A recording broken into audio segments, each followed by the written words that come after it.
2024 நாடாளுமன்ற தேர்தலுக்கு பிறகு வைப்ஸோட ரிப்போர்ட் அதை என்ன சொல்லுது அப்படின்னா, அந்த ரிப்போர்ட்டு ஒரு 18% இளைஞர்கள் வந்து அரசியலுக்கு அப்பாற்பட்டு வாக்களிக்கிறதுல கூட பெரிய உடன்பாடு காட்டாமல் இருக்கிறாங்க அப்படிங்கிறது தான் வாக்களித்த விதத்தை வச்சு சொல்கிறாங்க. அந்த இளைஞர்கள் எல்லாம் நீங்கள் ஏற்கனவே சொன்னதோட நான் தொடர்பு படுத்திக்கிறேன். எல்லாமே அவர்களுக்கு எளிதாக கிடைச்சிட்டதுனாலேயே ஒரு வாக்குரிமையை பற்றினதோ அரசியலை குறித்தோ இந்தியன் டெமோக்ரஸி நம்ம இந்தியாவில் ஜனநாயகத்துடைய முக்கியமான ஆணி வேற குறித்த ஒரு பார்வை இல்லையோ அப்படின்ற ஒரு கேள்வி, அந்த இளைஞர்களை நம்ம எப்படி கொண்டு வர்றது அப்படின்னு ஒரு கேள்வி இருக்குல்ல, அங்கேயும் ஒரு தடங்கள் இருக்கு. இவ்வளோ பெரிய மக்கள் திரளில் எல்லாரும் ஒரே நேரத்தில் சம விழிப்பு பெற்றிருப்பாங்கன்னு நம்ம சொல்ல முடியாது. நம்ம நாட்டில் நார்மலாக பார்த்திங்கன்னா 3 டைம் ஜோன் இருக்கணும். நம்மளுடைய அகலத்துக்கு 3 டைம் ஜோன் இருக்கணும். இந்த மாதிரியான ஒரு நாட்டில் ஒரு செக்ஷன் ஆஃப் பீப்புள் கொஞ்சம் முன்னாடியும் இன்னொரு செக்ஷன் வந்து கொஞ்சம் ஆப்பத்தியோடையும் ஒரு அப்படிங்கிற மாதிரி இருக்கிறதுல அது எனக்கு ஆச்சரியம் அளிக்கலை. சமூக பின்னணி ஒரு காரணமாக இருக்கலாம், வெளிப்படுத்துகின்ற முறை இன்னொரு காரணமாக இருக்கும். பொருளாதார ரீதியாக நீங்கள் இழப்பதற்கு அதிகமாக நீங்கள் எல்லாத்துலேயும் கொஞ்சம் அமைதியாக இருக்க ஆரம்பிப்பீங்க. உங்களுக்கு இழப்பதற்கு எதுவும் இல்லைன்னு ஆயிடுச்சுன்னு வச்சுங்களேன், விருலண்ட்டாக வேலியண்ட்டாக அதை எக்ஸ்ப்ரெஸ் பண்ணுவீங்க. ஒரு செக்ஷன் ஒரு 17, 18, 20% மக்கள் ஓட்டு போடுறதில்ல அப்படின்னா அவங்களுக்கு அரசியலில் நாட்டம் இல்லாததுனாலன்னு நான் நினைக்கல. அவங்களுக்கு இதை விடவும் இன்னும் வேறு வகையில் அதை எக்ஸ்ப்ரெஸ் பண்ண முடியும்னு அவங்க நினைக்கிறதுனாலன்னு இருக்கும்னு நான் நினைக்கிறேன். Blog writing, expression in social media, expression in various forms, X பிளாட்ஃபார்மில், ஃபேஸ்புக்கில், இன்ஸ்டாகிராமில் அப்படின்னு எக்ஸ்ப்ரெஸ் பண்ணுறது, இது ஒரு வடிகால் கத்தார்சிஸாக அவங்களுக்கு அமைஞ்சிருது. ஏன் ஓட்டு போட வரமாட்டேங்கிறாங்க அப்படிங்கிறது நம்ம பெர்சன்டேஜை வச்சு சொல்கிறோம். 80%, 70% போலாச்சு, 65% போலாச்சுன்னு. ஆக்சுவலாக எனக்கு அதில் ஒரு சின்ன இப்போ ஒரு 2-3 நாளாக அது குறித்த எனக்கு ஒரு சின்ன பார்வை இருக்குது. என்னென்னா 90 லட்சம் பேருடைய ஓட்டு போயிடுச்சுங்கிறாங்க. சென்னையில் மட்டும் நான் கிட்டத்தட்ட ஒரு 16, 18 லட்சம் மக்கள் ஓட்டு போயிடுச்சுங்கிறாங்க. அந்த 18 லட்சம் பேர் எங்கே? அப்போது இல்லாதவர்கள் நிரம்பிய ஒரு லிஸ்ட்லேருந்து 70% போலாச்சுன்னா அப்போ இவங்க தான் ஓட்டு போட்டுக்கிட்டு இருந்துருக்குறாங்க.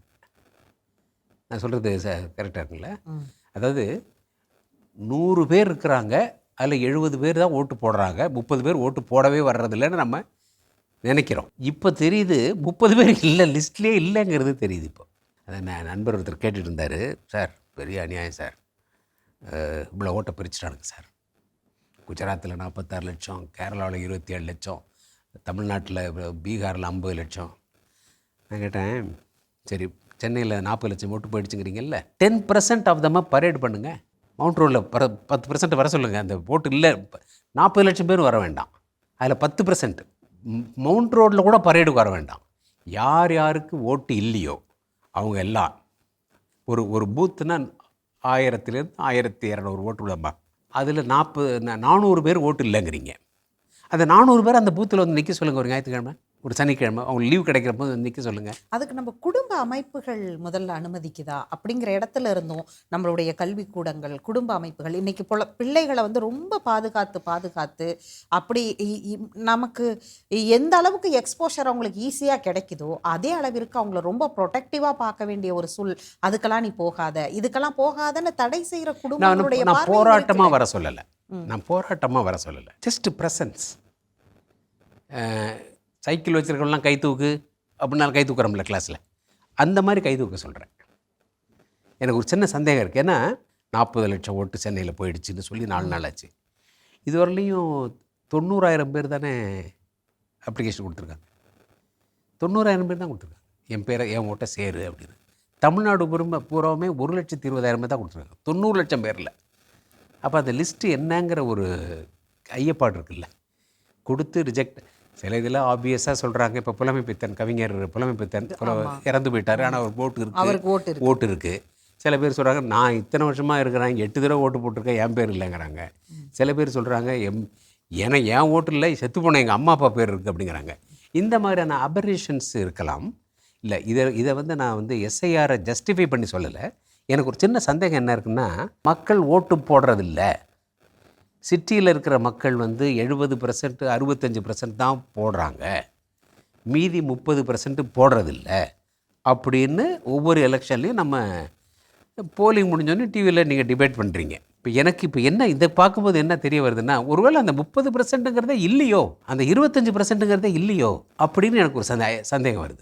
யதார்த்தத்தை பிரதிபலிக்காத லிஸ்ட்டோ வாண்டடாக பண்ணாங்கன்னு நான் சொல்லலை, ஏதோ ஒரு வகையில் ஒரு ஃபுல் ப்ரூஃபாக ஒரு சிஸ்டம் கிரியேட் ஆகலையோ அப்படிங்கிற எனக்கு ஒரு சந்தேகம் இருக்குது. இந்த தேர்தலில் தான் நமக்கு தெரியும் எவ்வளவு இது கிட்டத்தட்ட ஒரு பியூரிஃபைடு லிஸ்ட்டாக இருக்கும். இது இல்லை, கிட்டத்தட்ட நீங்கள் சொல்கிற இடத்துல இருந்து நான் கேட்குறேன்னா, இப்போ நான் இத்தனை முறை வாக்களிச்சிருக்கிறேன். இப்போ எனக்கே இன்னும் எஸ்ஐஆரில் இல்லை, அப்படியா? அதுக்கப்புறம் இல்லை. ஏன்? அப்போ இதில் பல கேள்விகள் அதற்குள்ளே இருக்கு இல்லையா? 2002 நாம் எங்கே இருந்தோம், நம்ம அம்மா அப்பாவோட லிஸ்ட்டு, அங்கே இருந்து வாங்கக்கூடிய லிஸ்ட்டுகள், இப்படிங்கிறது எல்லாருக்கும் குடும்ப அமைப்புகள் ஒரு மாதிரி கிடையாது. நான் ஒரு லீகலி செப்பரேட்டட் குடும்பங்களில் பெரிய சப்போர்ட் இல்லாமல் தனித்தியமாக வாழக்கூடிய ஒரு பெண்ணுக்கு இத்தனை 3-4 தேர்தலில் வாக்களித்த எனக்கு என்னோட பேர் இல்லை.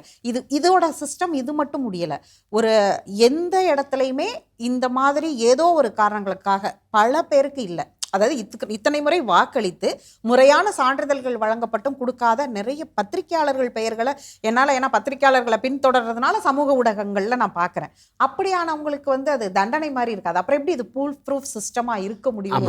அதாவது எனக்கு அந்த கேள்வி இருக்குன்னு தான் நான் சொல்கிறேன். ஏன்னா இப்போ எனக்கெல்லாம் வந்து நான் முதல்ல தியாகராய நகரில் இருந்தேன், இப்போது டிஃபென்ஸ் காலனியில் இருக்கேன். மாவட்டமே இப்போ வேற ஆயிடுச்சு, பூத்து வேற ஆயிடுச்சு. ஆனால் எனக்கெல்லாம் எந்த கஷ்டமும் இல்லாமல் வந்ததே. நான் அந்த ஃபார்ம் கொண்டாந்து கொடுத்தாங்க, உறவினர் பெயர், அப்பா பேர் எழுதினேன். அப்பா இந்தியாவில் ஓட்டு போட்டு 1967 போட்டிருப்பார். அதுக்கப்புறம் வெளிநாட்டுக்கு போயிட்டார். அம்மா வந்து கும்பகோணத்தில் இருக்காங்க. உறவினர் பெயருக்கு அப்பா பேரை எழுதினேன். அப்புறம் அந்த நம்பர் என்கிட்ட இல்லை, அந்த ஒரு நம்பர் கேட்குறாங்க, எபிக் நம்பர் என்கிட்ட இல்லை. ஆனால் அந்த வந்து அங்கே ஒரு லேடி எடுத்துகிட்டு வந்தாங்க, கார்பரேஷன்ஸ் எம்ப்ளாயி. அவங்கள்ட்ட பழைய ஓட்டர் லிஸ்ட்டை வாங்கினேன். அதில் என் பேரும் ஃபோட்டோவும் இருந்துச்சு. டிஃபென்ஸ் காலனி பூத் பேர் டிஃபென்ஸ் காலனி பூத்து. அதில் என் ஃபோட்டோவை பார்த்தேன். 147 148 என் நம்பரு.